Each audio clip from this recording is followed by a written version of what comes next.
Hello friend, नमस्कार दोस्तों मैकॉम computer में आपका स्वागत है। तो दोस्तों पिछली वीडियो में मैंने आपको बताया था स्टेप डाउन ट्रांसफार्मर के बारे में कि जो स्टेप डाउन ट्रांसफार्मर है उसका हम यूज कैसे कर सकते हैं स्टेप डाउन और स्टेप अप के लिए। उस वाले ट्रांसफार्मर को हम दोनों तरह से यूज कर सकते हैं, जैसे कि मैंने आपको दिखाया भी था और आपको प्रैक्टिकल भी करके दिखाया था। तो दोस्तों आज मैं आपको दिखाने वाला हूँ जो स्टेप अप जो ट्रांसफार्मर है उसके बारे में।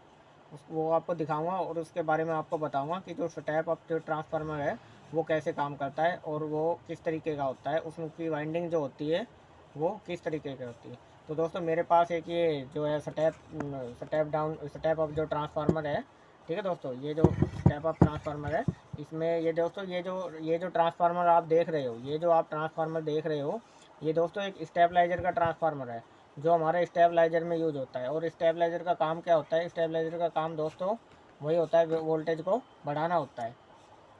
ठीक है जी। इसका काम क्या है? वोल्टेज को बढ़ाता है। ये क्या है, इसमें क्या है, इसमें कॉइल होती है, एक ही कॉइल होती है, इसमें एक प्राइमरी कॉइल होती है। प्राइमरी कॉइल के बाद जो सेकेंडरी कॉइल होती है हमारी, वो क्या है, उसके ऊपर ही बनाई जाती है, उसके ऊपर ही लपेट दी जाती है। और उसमें क्या है, कुछ कुछ कुछ क्वांटिटी होती है रेजिस्टेंस, कुछ थोड़ा बहुत रेजिस्टेंस दिया जाता है, जिसके हिसाब से जितनी ज़्यादा मैग्नेट बनेगी उतनी ज़्यादा ये आउटपुट में हमें वोल्टेज देगा। तो दोस्तों इसमें क्या है, ये 8 वायर होती है।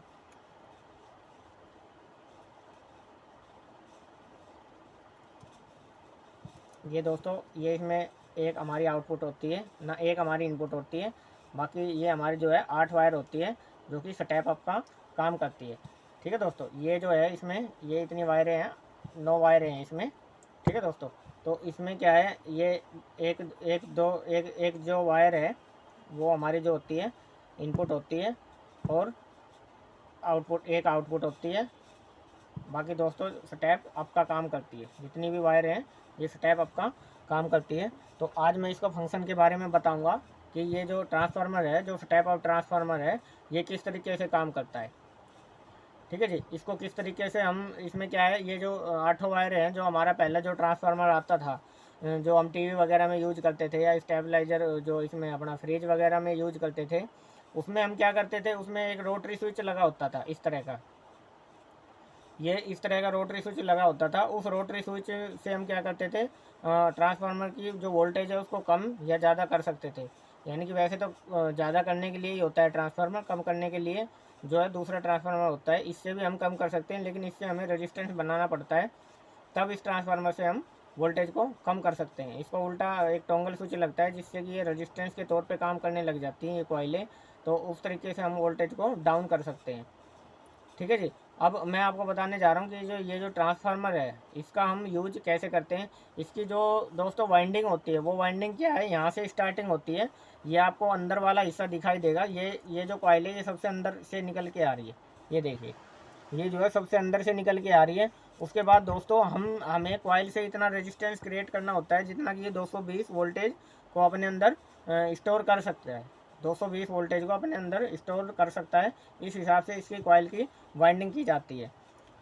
ठीक है जी। अब उसके बाद क्या है, एक वायर को राउंड करके निकाल दिया जाता है। ये देखिए दोस्तों, इस वायर में कोई बीच में कट नहीं है, ये वायर वही है, ये वायर वही है। ये क्या है, एक पूरी राउंड होके कॉइल आने के बाद एक वायर आई, फिर हमने उसको बाहर निकाल दिया, बाहर निकाल के हम उसको वापस लेके गए, वापस लेके फिर राउंड करके फिर हम अगला हमने पॉइंट निकाल दिया। ये देखो दोस्तों, ये अगला पॉइंट निकाल दिया, फिर वापस गए, फिर एक कॉइल का राउंड लेके फिर हमने अगला कॉइल अगली अगली वायर निकाल दी। तो इस तरीके से दोस्तों ये हम 8 बार निकाली हुई है हमने। ठीक है जी, ये हमने 8 बार निकाली हुई है, और लास्ट में ये हमें क्या है, ये हमारी आउटपुट मिल जाती है, इसको हम आउटपुट बोल लेंगे। ठीक है जी, इसको हम आउटपुट बोल लेंगे, और ये हमारी क्या होगी, इनपुट हो गई। ठीक है जी, अब ये हमारी इनपुट हो गई और वो हमारी आउटपुट होगी। तो दोस्तों जब हम इसमें वोल्टेज देना शुरू करेंगे, जो इनपुट में जो हम वोल्टेज देना शुरू करेंगे, ये तो हमारी क्या है, मेन आउटपुट बन जाएगी, और ये हमारी इनपुट हो जाएगी। ठीक है जी, ये हमारी ये सबसे बाहर वाला हिस्सा है, ये देखिए ट्रांसफार्मर का ये सबसे बाहर वाला है, क्योंकि ये सबसे लास्ट वाली कॉइल है जो हमने राउंड करके बाहर निकाल दी गई है। तो ट्रांसफार्मर इस तरीके से हमारा जो है काम करता है। अब मैं आपको दिखाने जा रहा हूँ कि जो ट्रांसफार्मर होता है वो क्या है, प्रैक्टिकल मैं आपको करके दिखाऊंगा कि ट्रांसफार्मर रियल में वोल्टेज कैसे बढ़ाता है। ये जो कॉइल होती है इसकी ये टर्नों के हिसाब से ली जाती है। टर्नों के हिसाब से हम कॉइल को लेंगे और उसी हिसाब से हमारा जो है ट्रांसफार्मर ये काम करेगा। ये स्टेप अप हमारा जो ट्रांसफार्मर है जो हमारे स्टेबलाइजर वगैरह में यूज किया जाता है। ठीक है जी। अब मैं इसको आपको बढ़ा के दिखाऊंगा वोल्टेज इससे कि किस तरीके से ये काम करता है। इसकी जो ट्रांसफार्मर की कॉइल होती है, जैसे एक सर्किट काम करती है उस तरीके से जो ट्रांसफार्मर की कॉइल होती है वो किस तरीके से काम करती है, वो मैं आपको करके दिखाऊंगा। ठीक है जी। तो चलिए मैं आपको प्रैक्टिकल करके दिखा रहा हूँ कि जो स्टेप अप जो ट्रांसफार्मर होता है वो किस तरीके से काम करता है। ठीक है दोस्तों। अब मैंने क्या है, एक ये मेरे पास मल्टीमीटर है, ये क्या नाम है, सॉरी वोल्टेज मीटर है, ये वोल्टेज मीटर है। और ये मेरे पास बल्ब भी है। मैं बल्ब और वोल्टेज मीटर को दोनों को एक साथ लगाऊंगा और आपको दिखाऊंगा दोनों को एक साथ लगाने के बाद कि कितनी वोल्टेज इसमें हर पॉइंट पे कितनी वोल्टेज बढ़ रही है, मतलब कितनी पॉइंट का जो इसमें जितनी पॉइंट इसमें वोल्टेज बढ़ेगी, यानी कि जैसे 50 बढ़ रही है एक पॉइंट पे तो इसको हम क्या कहेंगे, ये 50 वोल्ट से ऑपरेट है, यानी कि 50 वोल्ट से जो कॉइल है, जो कॉइल की जो टर्निंग है वो 50 वोल्ट से ऑपरेट है। तो मैं इसके कनेक्शन करके आपको दिखाता हूँ कि इनपुट कनेक्शन कैसे होगा और आउटपुट कनेक्शन कैसे होगा। ठीक है जी। और एक जो ट्रांसफार्मर होता है स्टेबलाइजर का उसके कनेक्शन कैसे होते हैं। तो ये मेरे पास एक बल्ब है, इस बल्ब से मैं कनेक्शन करूँगा। ये हमारा क्या है, जो इनपुट है, ये हमारी इनपुट वायर है। इसको मैं थोड़ा सा कटर से छील लेता हूँ।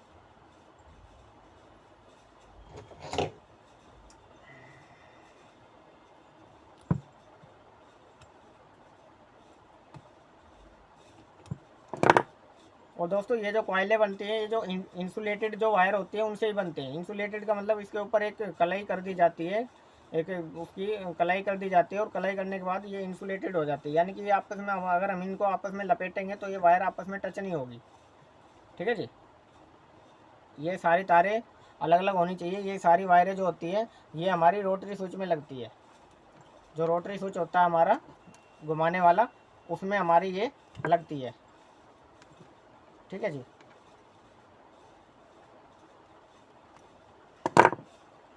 तो एक तो ये हमारी जो है इनपुट में लग जाएगी यहाँ पे, और जो बल्ब की वायर है एक हम लगा देंगे आउटपुट में। ये एक मैंने आउटपुट में लगा दी, यानी कि एक जो स्टार्टिंग में थी उसमें लगा दी और एक मैंने जो है ये आउटपुट में लगा दी। इस तरीके से हम केबल को लगाएंगे। ये हमारी जो है ये वाली हमारी बिल्कुल आउटपुट में है और ये हमारी जो है स्टार्टिंग से शुरू हुई है और लास्ट तक हमारी गई है। ठीक है दोस्तों। तो ये हमारी जो है इनपुट हो गई और ये हमारी आउटपुट हो गई। अब किस तरीके से काम करेगा, बल्ब को मैं नीचे रख देता हूँ। इसके बाद ये क्या है, मीटर है, मीटर के भी मैं कनेक्शन कर देता हूँ साथ के साथ, ताकि आपको वोल्टेज भी दिखाई देती रहे कि हाँ रियल में ही वोल्टेज बढ़ रही है या नहीं बढ़ रही है। ठीक है जी।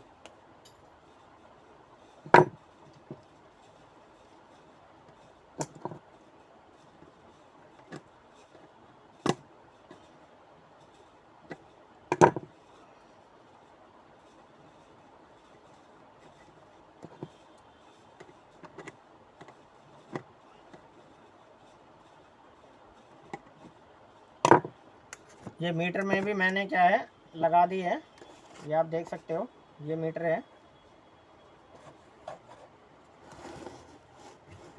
इसको मैं थोड़ा इधर कर लेता हूँ क्योंकि आपको दिखाई नहीं देगा। ये मीटर है और मीटर में भी ये हमारी इनपुट में मैं एक जोड़ देता हूँ और ये एक आउटपुट में भी मैं इसको जोड़ देता हूँ बल्ब के साथ में।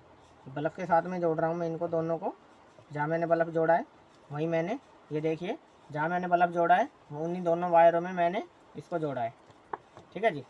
अब मैं आपको दिखाऊंगा कि मल्टीमीटर, ये जो है मीटर जो है ये हमारा कैसे वोल्टेज को बढ़ाता है और बल्ब भी इसके साथ में कैसे जलता है। ये देखिए, ये हमारी जो 8 जो वायर है, ये जो अब हमारी कितनी 7 वायर बची है, 1 2 3 4 5 6 7 बची है, एक हमारी ये होती है। अब मैं क्या करता हूँ, इसमें एक तो वायर मैं इनपुट ले लेता हूँ, ये वाली एक वायर ये मैं इनपुट ले लेता हूँ।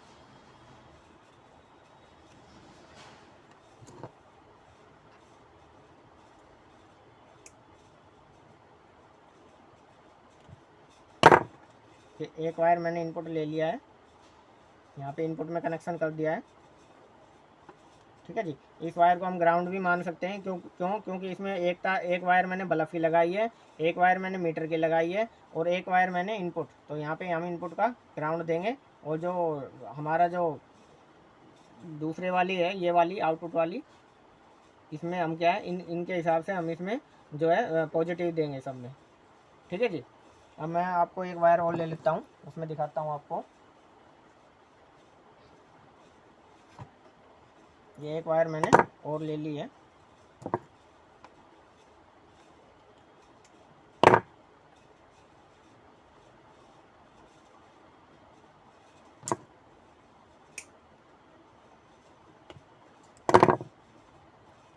ये देखो दोस्तों,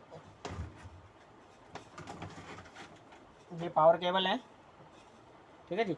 इससे मैं वोल्टेज लूँगा और आपको इससे बढ़ा के दिखाऊंगा कि ये जो ट्रांसफार्मर है ये वोल्टेज को कैसे बढ़ाता है।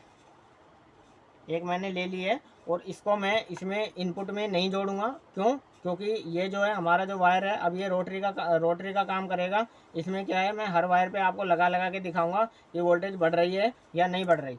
मैं आपको प्रैक्टिकल करके दिखा रहा हूँ कि जो स्टेप अप ट्रांसफार्मर है वो कैसे काम करता है। ठीक है जी। ये मैंने दोनों वायरें इसमें लगा दी है। एक तो ये ब्लैक वाली अपनी है मेन, इसमें मल्टीमीटर की जुड़ी हुई है, एक बल्ब की जुड़ी हुई है और एक क्या है हमारी, ये मेन है। ठीक है दोस्त। अब सबसे पहले मैं क्या करूँगा, मैं सबसे पहले इसमें लगाऊंगा। इसमें मैंने जैसे भी लगाया बल्ब चसा और आपको वोल्टेज दिखाई दे रही है। ठीक है जी। ये 230-40 के आसपास हमारी वोल्टेज आ रही है। अब मैं क्या करता हूँ, अब मैं इसको वोल्टेज को आपको स्टेप वाइज बढ़ा के दिखाऊंगा। ठीक है जी। ये तो हमारी इनपुट, ये आउटपुट में हम स्टार्टिंग होती है हमारी कि यहाँ पे तो हमारी जो नॉर्मल वोल्टेज आ रही है उतनी ही रहेगी, जितनी नॉर्मल वोल्टेज आ रही है उतनी ही रहेगी। यहाँ पे तो बल्ब भी जल गया और मीटर में भी वोल्टेज आ गई है। अब मैं आपको एक स्टेप बढ़ा रहा हूँ। अब आप वोल्टेज नोट कर लीजिए कितनी वोल्टेज है। ठीक है जी। एक वोल्टेज क्या है 250 से 1 पॉइंट कम है, यानी कि 240 हमारी वोल्टेज है। ठीक है जी। अब मैं इसमें वोल्टेज बढ़ा रहा हूँ, स्टेप 1 कर रहा हूँ मैं। 1 में देखिए हमारा क्या हुआ, वोल्टेज बढ़ गई है। ये देखिए, ये हमारी वोल्टेज इसमें बढ़ गई है। ट्रांसफार्मर ने हमारी क्या नाम है, ये 20 से ऑपरेट है तो इसने 20 वोल्टेज हमारी बढ़ा दी है 1 पॉइंट में। अब मैं अगले पॉइंट पे चल रहा हूँ, इसमें हमें थोड़ी सी और ज़्यादा बढ़ के मिलेगी, ये देखिए। ठीक है जी। इसी तरीके से मैं इसमें और ज़्यादा लगाऊंगा, ये हमारी और 300 पे हो गई है। और ज़्यादा लगाऊंगा तो हमारी और ज़्यादा वोल्टेज हो जाएगी। क्योंकि इसमें जितना हम इसको इनपुट के पास में लेते जाएंगे टर्निंग को, उसी हिसाब से हमारी वोल्टेज जो है ज़्यादा बढ़ती चली जाएगी। ये देखिए, ये देखिए, ये देखिए, ये हमारा मल्टीमीटर अटक रहा है। मल्टीमीटर हमारा इससे ऊपर नहीं जा रहा है, मल्टीमीटर की सुई ख़राब है। 1 मिनट रुकिए। ये देखिए, ये हमारा मल्टीमीटर ख़राब है, ये नया मल्टीमीटर है लेकिन ये भी ख़राब है। कोई नहीं, कभी कभी ये सही काम कर रहा है। ये देखिए, उसी हिसाब से हमारा बल्ब भी तेज़ होता जा रहा है और ये वोल्टेज भी 300 तक आ गई है। दोस्तों 300 से ऊपर मैं आपको बढ़ा के नहीं दिखा सकता, क्योंकि इसमें हमारा जो है टोटल लॉस है, हमारा मीटर भी ख़राब हो जाएगा। क्योंकि देखो लास्ट 300 तक आ गई है, 300 से ऊपर ना तो मीटर में भी सुई है और ना मैं आपको बढ़ा के दिखा सकता हूँ। ठीक है जी। मैं एक तरीके से आपको बढ़ा के दिखा सकता हूँ, डिजिटल मल्टीमीटर में मैं आपको बढ़ा के दिखा सकता हूँ कि किस तरीके से 300 से ऊपर हमारी वोल्टेज जाएगी। और बल्ब को मैं हटा देता हूँ, क्योंकि बल्ब हमारा फ्यूज हो जाएगा, ज़्यादा वोल्टेज नहीं झेलेगा, बल्ब हमारा फ्यूज हो जाएगा। इसलिए मैं आपको दिखा रहा हूँ डिजिटल मल्टीमीटर लगा के, उसमें क्या है हम 600 वोल्टेज तक यूज कर सकते हैं। ठीक है जी। अब मैं इस मीटर को हटा देता हूँ, इस मीटर को हटा देता हूँ और मैं डिजिटल मल्टीमीटर ले लेता हूँ। उसकी रेंज हमारी 600 तक है। ये मैंने इसको हटा दिया है और अब मैं बल्ब को भी हटा देता हूँ, नहीं तो बल्ब हमारा क्या है, फ्यूज हो जाएगा, बल्ब हमारा फ्यूज हो जाएगा। अब मैं इसकी ट्रांसफार्मर की जो है पूरी वोल्टेज आपको बढ़ा के दिखाऊंगा कि किस तरीके से जो हमारा स्टेप अप ट्रांसफार्मर है काम करता है। एक तार मैंने इसकी भी हटा दी है और आउटपुट में मैं ये इसको यहाँ से जोड़ देता हूँ। ये मैंने इसको यहाँ से जोड़ दिया है। अब मैं आपको जो डिजिटल हमारा मल्टीमीटर है उससे आपको दिखाऊंगा कि जो डिजिटल मल्टीमीटर है उससे वोल्टेज कैसे बढ़ेगी।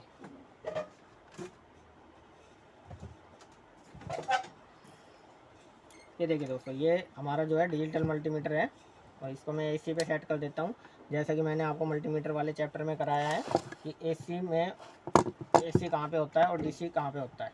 ये देखिए दोस्तों, मैंने ये मल्टीमीटर लगा दिया है और अब इसकी जो नॉब होती है, जो प्रोब होती है, उसको मैं लगा देता हूँ। और दोस्तों एसी में जो होता है, एसी में हमारा नेगेटिव पॉजिटिव कुछ नहीं होता, तो हम कोई सी भी लैग को किसी भी उसमें लगा सकते हैं।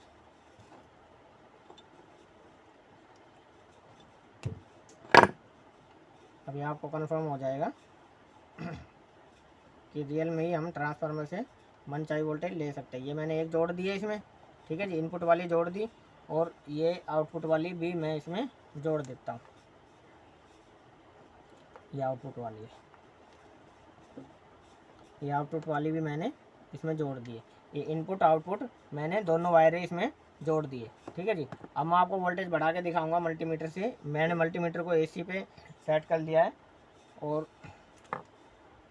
अभी मैं आपको, ये हमारी पावर केबल है, अभी मैं आपको स्टेप अप करके दिखा रहा हूँ। ये देखिए 300 तक मैंने उस वाले मल्टीमीटर से, जो एनालॉग मल्टीमीटर था, जो एनालॉग मीटर था, सॉरी वोल्टेज मीटर, उससे मैंने दिखा दिया है। बल्ब लगा के आपको दिखा दिया कि बल्ब की रोशनी भी तेज़ हो रही है। अब मैं इनपुट में वायर लगा रहा हूँ और आपको दिखा रहा हूँ मल्टीमीटर से कि किस तरीके से हम वोल्टेज को ज़्यादा से ज़्यादा बढ़ा सकते हैं ट्रांसफार्मर के थ्रू। क्योंकि ज़्यादा जितना पास लेकर आऊँ उतनी ज़्यादा मैग्नेट इस वाली कॉइल के साथ, जितना हम टर्न को कम करते जाएंगे, ये टर्न कम हो रही है एक हिसाब से हमारे, जितना हम टर्न को कम करते जाएंगे उसी हिसाब से हमारी जो है मैग्नेट बढ़ती जाएगी। मैग्नेट बढ़ेगी तो वोल्टेज ज़्यादा मिलेगी। ये देखिए, ये मैंने लगाया आपको, ये देखिए ये वोल्टेज यहाँ पे 200 कुछ है, यहाँ पे और ज़्यादा बढ़ गई है। ये देखिए,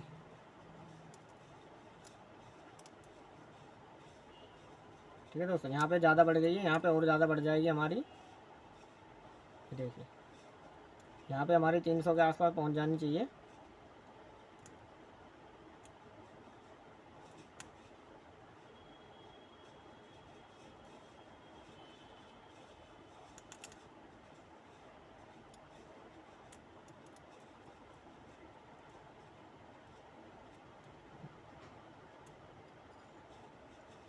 ये देखिए दोस्तों, मेरे पास वायर पकड़ने के लिए कुछ है नहीं। ये देखिए 300 के 330 के आसपास पहुँच गई है। उसके बाद ये और ज़्यादा बढ़ जाएगी, ये देखिए, ठीक है जी।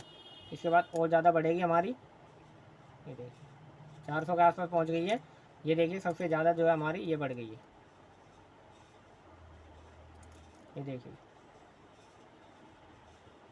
400 450 के आसपास हमारे बन गई है, ठीक है दोस्तों। इस तरीके से वोल्टेज हमारी बढ़ती है। तो मैंने पूरी वोल्टेज इसको बढ़ा के आपको बढ़ा के दिखा दी है कि किस तरीके से हमारा जो स्टेप अप ट्रांसफार्मर है वो किस तरीके से काम करता है, ठीक है दोस्तों। तो अगला हमारा जो कंपोनेंट होगा, वो होगा कॉइल। कॉइल क्या होती है, कॉइल कैसे काम करती है, कॉइल का काम, कॉइल, ये जो सर्किट में हमारी जो कॉइलें लगी होती हैं, इनका हम सर्किट में क्या यूज़ करते हैं। ये देखिए, ये मेरे पास एक SMPS है, इसमें ये जो कॉइलें लगी हुई है, ये जो कॉइलें लगी हुई है, बहुत सारी कॉइलें SMD में भी होती हैं। तो इन कॉइलों का क्या काम होता है, क्या यूज़ होता है, हम इनको सर्किट में क्यों लगाते हैं, अगली वीडियो में मैं आपको ये दिखाऊंगा। तो वीडियो को दोस्तों पूरा देखें, कुछ सीखने के लिए आप वीडियो को पूरा देखें। अगर आपको कुछ मेरी वीडियो से कुछ ज्ञान प्राप्त हो रहा है तो वीडियो को आप पूरा देखें, अंत तक देखें। और दोस्तों लाइक और सब्सक्राइब ज़रूर करें, ठीक है दोस्तों। तो दोस्तों आज के लिए इतना ही। मैं क्या नाम है, अगली वीडियो में आपको मैंने बताया मेरा जो अगला जो कंपोनेंट है, ये दोस्तों जो 7वां कंपोनेंट है हमारा ख़त्म हो गया है। अगला जो कंपोनेंट है हमारा 8वां, वो है कॉइल। कॉइल के बारे में मैं आपको बताऊंगा कि कॉइल किस तरीके से काम करती है, कॉइल कैसे बनती है, कॉइल, एयर कॉइल क्या होती है, कोर कॉइल क्या होती है, हर कॉइल के मैं आपको नाम बताऊँगा, हर कॉइल के बारे में मैं आपको बताऊँगा, ठीक है जी। आज मैंने आपको बताया स्टेप अप ट्रांसफार्मर के बारे में कि जो स्टेप अप ट्रांसफार्मर होता है वो काम कैसे करता है। प्रैक्टिकल मैंने आपको करके दिखाया है, ये कोई नहीं करके दिखाएगा जी, ठीक है जी। प्रैक्टिकल मैंने आपको करके दिखाया है कि ट्रांसफार्मर से कि जो हमारा जो स्टेबलाइजर होता था वो हमारा जब वोल्टेज बढ़ाता था, पहले जो आते थे, अब तो खैर कम हो गए हैं, लेकिन पहले अब भी आते हैं, बड़े जो स्टेबलाइजर होते हैं बड़े बड़े कंपनियों में लगते हैं, वो किस तरीके से काम करते हैं। उनमें दोस्तों किसी में 4 पॉइंट होते हैं, किसी में 8 पॉइंट होते हैं। इसमें क्या 8 पॉइंट है, हम 8 बार इसको स्टेप अप और स्टेप डाउन कर सकते हैं। और जो हमारा जो चार, अगर इसमें ये क्या नाम है कॉइल लंबी होती है और इसमें 4 वायर होती है तो हम उसको 4 बार स्टेप अप और स्टेप डाउन कर सकते थे। इस तरीके से दोस्तों हम क्या है जो ट्रांसफार्मर होता है हमारा जो ट्रांसफार्मर वोल्टेज स्टेबलाइजर जो ट्रांसफार्मर होता है वो इस तरीके से हमारा काम करता है। ठीक है जी। इसमें क्या है एक ही कॉइल होती है, स्टार्टिंग से लास्ट तक हम एक ही वायर को क्या है लपेट के और बाहर निकालते हैं। ठीक है जी। और बीच बीच में हमें जो स्टेप जहाँ जहाँ लेना पड़ता है स्टेप अप डाउन, वहाँ पे हम इसके जो है उसको निकाल देते हैं, उसकी कॉइल को बाहर निकाल देते हैं। तो इस तरीके का हमारा ये जो ट्रांसफार्मर है ये स्टेप अप ट्रांसफार्मर है। इसमें क्या है एक ही तरह एक ही साइड में इनपुट भी एक ही साइड में होती है हमारी और आउटपुट भी एक ही साइड में होती है। और दोस्तों ये एक ही कॉइल से बनता है, इसमें डबल कॉइल नहीं होती। इसमें जो मैग्नेट काम करती है वो एक ही कॉइल से काम करती है, लेकिन बीच में दोस्तों बीच में जो क्या है ये पेपर लगा दिए जाते हैं। ये आपको दिखाई दे रहा होगा साइड में, ये देखिए ये कितने तरीके के पेपर लगे गए। हर एक कॉइल लगाने के बाद एक पेपर को लपेट दिया जाता है, जिससे कि ये 8 या 9 बार पेपर लग रहे होंगे। ठीक है दोस्तों। तो इस तरीके से हमारे जो है ये ट्रांसफार्मर काम करता है। और जो हमारा स्टेप डाउन जो ट्रांसफार्मर था उसमें ऐसा नहीं था, उन दोनों का संबंध नहीं होता था, उन दोनों का आपस में कोई संबंध नहीं होता था। लेकिन इसमें क्या है कॉइल एक यहाँ से और एक यहाँ से कॉइल जो है हमारी पूरी है। ठीक है जी। इस जो ये जो हमारा ट्रांसफार्मर है ये मैंने सिर्फ स्टेप अप ट्रांसफार्मर के बारे में बताया। कंप्यूटर लाइन में इसमें हमारा जो ट्रांसफार्मर है स्टेप अप, इसमें क्या है इसमें हमारा कंप्यूटर लाइन में इसका कोई यूज नहीं है। ठीक है जी। ये जो ट्रांसफार्मर होता है ये हमारा क्या है स्टेबलाइजर में यूज होता है, बाकी हम इसको कहीं यूज नहीं कर सकते। ठीक है जी। और इसको क्या है जब हम यूज करते हैं तो दोस्तों आप ये सोच रहे हो कि ये वोल्टेज बढ़ाता कहाँ से है। तो दोस्तों जब ये वोल्टेज बढ़ाता है तो पीछे से ही अपने एम्पियर लेता है और पीछे से ही वोल्टेज को पीछे से जितने ज़्यादा हम इसमें पास लेके जाते हैं कॉइल के पास उतनी ही वोल्टेज ये पीछे से हमारी खींचता है और यहाँ पे मैग्नेट बनती है, मैग्नेट से ये हमें डबल करके दे देता है। तो इस तरीके से हमारा ये जो है स्टेप अप ट्रांसफार्मर काम करता है। ठीक है जी। तो दोस्तों वीडियो को अंत तक देखने के लिए आपका धन्यवाद। वीडियो को लाइक और सब्सक्राइब ज़रूर करें। थैंक यू दोस्तों।